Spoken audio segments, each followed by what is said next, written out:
So we got Knicks Pacers game 6. Here are 5 keys for the New York Knicks to be able to push this to game 7 at Madison Square Garden. A lot of it is going to be similar to what they did in game 5, which was their best game of the series. Number 1 is going to be to dictate the style of the game. And for the most of the series, Rick Carlisle and the Indiana Pacers have dictated the style of play. Obviously, they are the best run and shoot team in the NBA. And the Knicks cannot run and shoot with them. Nobody can. This is going to be, the Knicks are at an advantage when they're playing half-court set versus half-court set.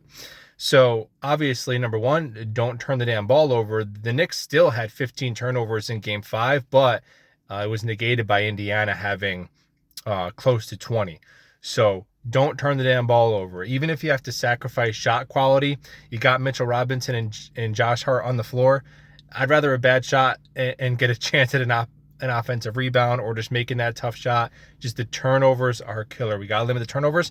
And then furthermore, you don't got to run. If the Pacers turn the ball over, yeah, of course, if you have a 3-on-1, you go get the layup just like any level of basketball.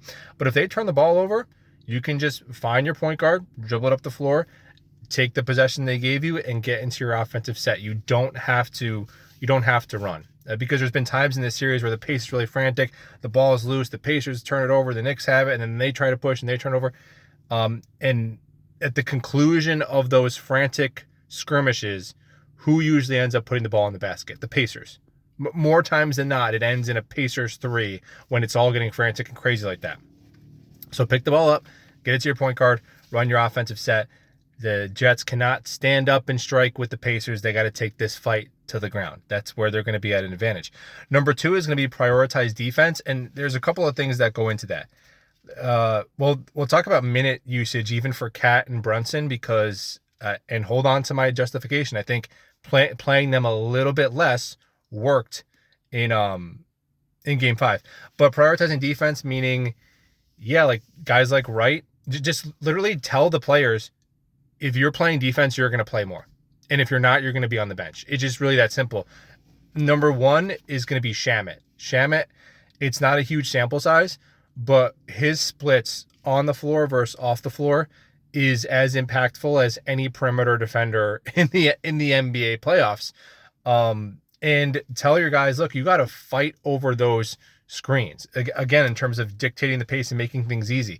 There was a lot of the Knicks not being passive, the Knicks not just getting blown under a screen and giving an open 3 or giving an easy switch on everything. Hey, you want to just set a half-assed pick, you can get your switch and you can get your guy ISO'd on Cat or Brunson or whoever you want to take advantage on offense.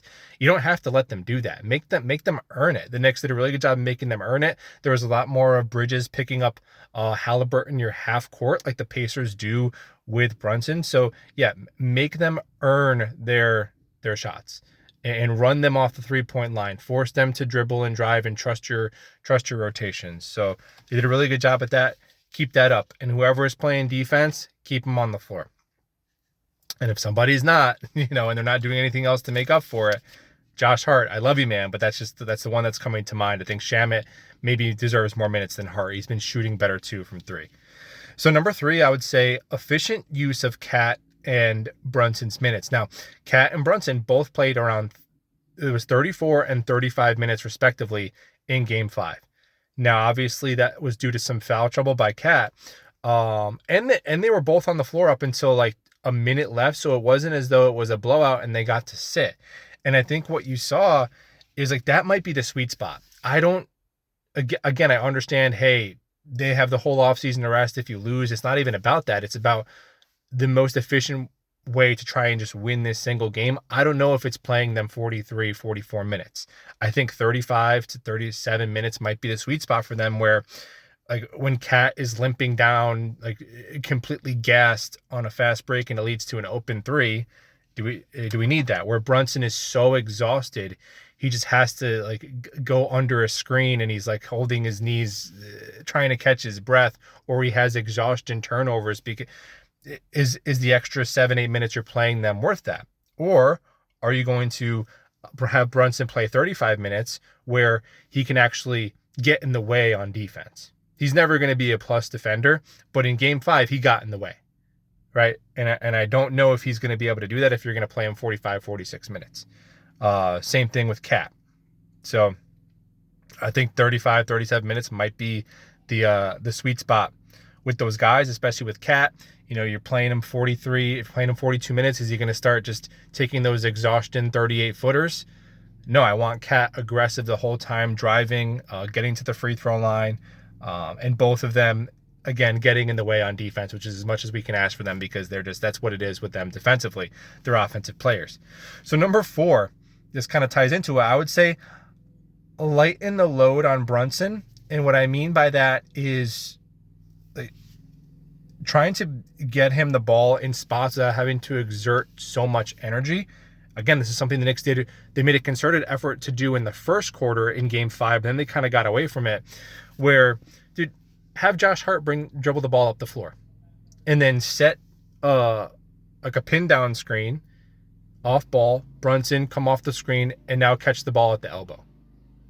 And if he does that over the course of having to do that, 25 times a game, versus inbounding the ball to Brunson and having him to pivot back and forth, left, right, to beat, press, and then work off of a off-ball screen, and now he's at the elbow to do his work. Like, that cumulative fatigue, I think that's just something that it's so easy to not have to do. To get Brunson the ball, work him off the ball, and enable him to get to his spots without having to bring the ball up the floor against full court pressure for 4 quarters. It sounds like a really small thing, but I think it'll actually help and have him be able to have more left in the tank in the fourth quarter, and again, enough in the tank to at least get in the way on defense. Number 5, the final one, isn't really a strategic point, but it's just something they're going to have to do. Look, man, OG and Bridges are just going to have to hit open threes. They've been cold from 3 for a while. Bridges' mid-range game reappeared yesterday. I know OG, his points per game have been okay in the series, but man, it's been a minute since, OG a corner 3. When's the last time we hit one of those? Bridges, that spot from the elbow that he's really comfortable with that awkward shot of his, those haven't gone down. And if the Knicks are going to, not only tonight, but if they're going to beat the Pacers 2 times in a row, 1 on the road, those guys they're going to have to be at that near 40% clip from 3. So there it is, 5 keys to the game. Hopefully we get the win, and we'll talk about it soon.